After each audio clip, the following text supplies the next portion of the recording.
Guluhin, ginulo, ginugulo, guguluhin. Guluhin mo ang kanilang paglalaro. Ginulo ko sila kahapon habang sila ay nag-aaral. Ginugulo nila ako lagi kaya isinumbong ko sila sa pulis. Guguluhin ko kayo kapag sinaktan niyo ang mga anak ko. Magulo, nagulo, nagugulo, magugulo. Magulo mo kaya ang kanilang paglalampungan? Nagulo mo ba ang kanilang paglalaro? Nagugulo lagi ang aming pag-aaral. Magugulo mo ba ang kanilang kasal? Ipagulo, ipinagulo, ipinapagulo, ipapagulo. Ipagulo mo ang kanilang pagpupulong. Ipinagulo ko noong nakarang linggo ang kanilang sayawan. Ipinapagulo mo ba ang aming kasal?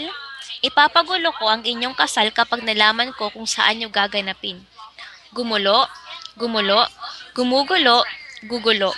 Gumulo ang kanilang relasyon nung dumating ka. Gumulo ako ng isang pagpupulong kahapon kaya ako nakulong. Gumugulo ka na naman ba ng mga gamit? Gugulo ka pa ba ng pagpupulong? Maguluhan, naguluhan, naguguluhan, maguguluhan. Maguluhan ka kaya sa mga tanong? Naguluhan ako kahapon sa iyong katanungan. Naguguluhan ako lagi sa kilos ng aking kasintahan. Maguguluhan ka siguro sa mga mababalitaan mo. Tapos na po.